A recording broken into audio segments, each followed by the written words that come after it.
Good afternoon. Thank you all for being here today. I hope you got some rest since I saw you last. Yesterday's election results are about to break the record set in 2018 for turnout in a midterm election. And I'm really excited about that. Yesterday and throughout this election cycle, more than 4.3 million Michiganders cast ballots in this election, and 1.8 million did so by absentee ballot. And already, the vast majority of unofficial results are available. I'm confident that as we go through the process, when the unofficial results are finalized, they will reflect that this election was the highest turnout midterm election in Michigan's history. Thousands of Republican, Democrat, and independent election clerks and workers securely checked and counted ballots all through the day and night yesterday to provide Michigan voters with their unofficial election results far more quickly than we'd anticipated, largely because the process was smooth, transparent, and absent of any significant or disruptions. This is a great mark of the success of this election and the tremendous work of election officials and election workers in communities all across the state. But it's not the only mark of our success. One of the most significant markers of any successful, smooth election is when the losing candidate graciously concedes defeat. Several candidates who came up short in yesterday's elections have now done so. And I want to emphasize how the fact that we're seeing candidates who previously denied the accurate results of the 2020 election now graciously conceding defeat in their own high-profile races underscores that we've truly succeeded in running a smooth and successful election. And in the days ahead, clerks will now dedicate themselves to canvassing their elections to confirm the accuracy of their results before certification, demonstrating again their commitment to the integrity of Michigan elections and our democracy. The law requires partisan boards of county canvassers to now complete their work and certify election results by November 22nd. And then the bipartisan board of state canvassers has a responsibility to do the same by November 28th. If elections require or if candidates request recounts, those occur after the canvasses are complete and the election is certified. My office is going to release a short video today that explains the process so that all voters can see how the canvass process works and where we go from here.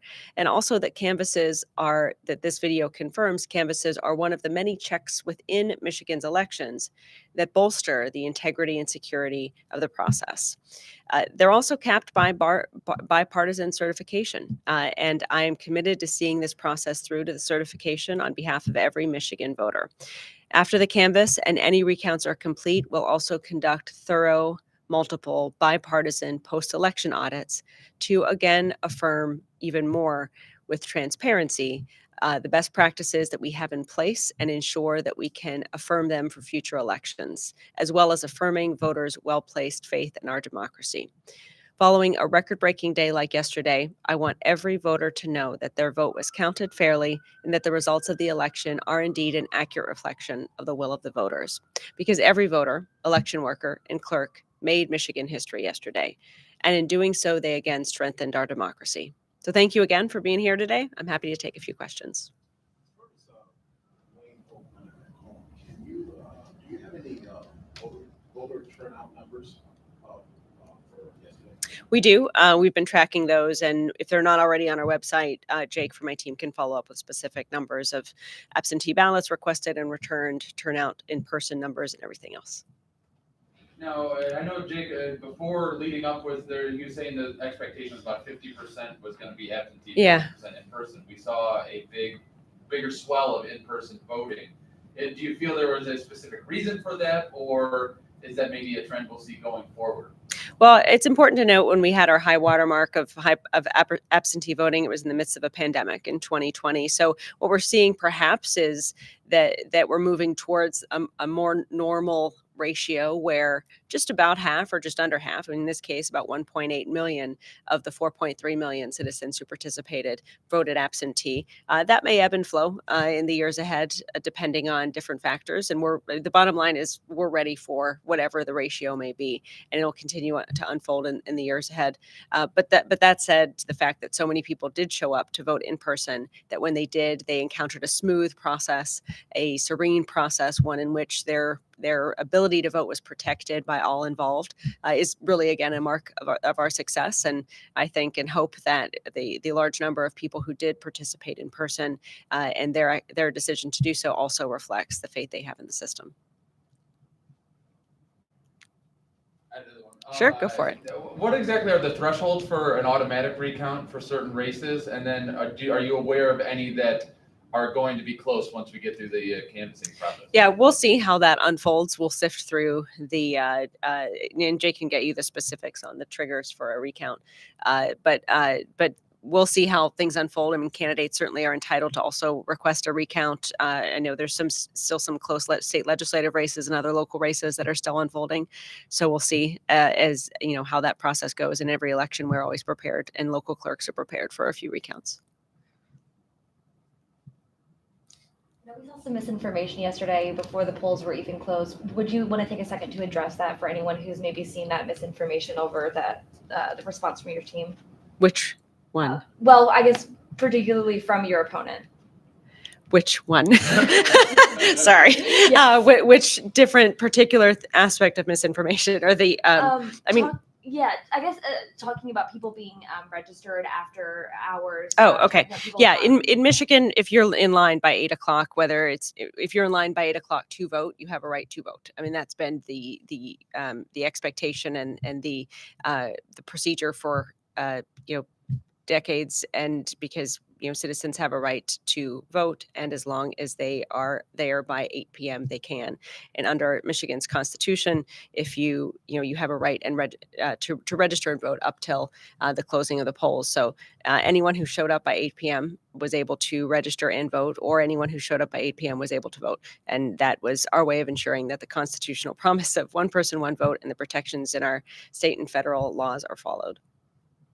Kind of in that vein, do you have any clarity on why I know with particularly MSU and U of M, there was really long lines there. What happened there? Yeah, what happened there, and we saw this happen in some cases in 2020 as well, is there's limited access to the qualified voter file for security reasons. And there's actually a lot of secure protocols that are followed when someone registers and votes on the same day to ensure, once registered, that they haven't registered elsewhere, or they haven't voted elsewhere. So it takes time for those security checks to go through. And there's only a limited number of people who have access to the qualified voter file to actually register someone directly on the spot and then give them a ballot. So all of that is a lot more of a detailed process than simply just showing up and voting. And that's why it will always take more time if you choose to register and vote on election day itself. And it's also a problem we can't solve simply by sending more people, because there's a limited number of people who actually have been given access to the qualified voter file, again, for security reasons. So all those factors considered, we worked with the local clerks in Ann Arbor and with East Lansing throughout the day, as the county clerks there did as well, to provide whatever resources and support they needed to continue moving the lines quickly. And moving forward, we'll certainly sit down with them to examine what processes we can help ameliorate or facilitate it to improve efficiencies in the future.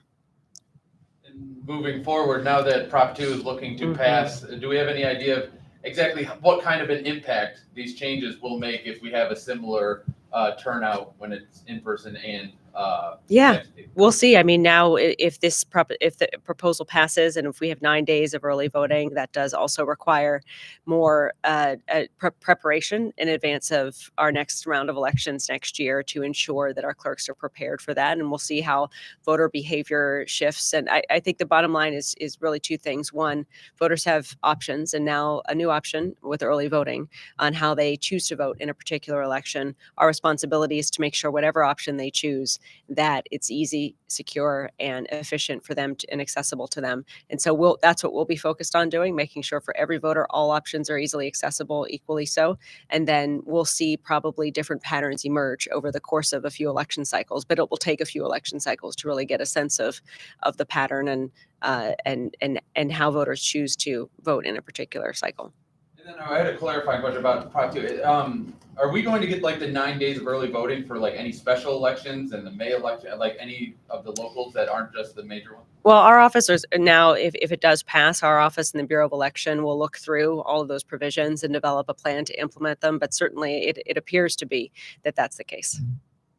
But stay tuned, because we've got more work to do to ensure, just as we did with the implementation of new proposals in 2018, that those proposals, if they are ultimately enacted, which it looks like they are, will be ready to implement. And I look forward to working with the legislature to ensure we're doing it in a robust, data-driven way.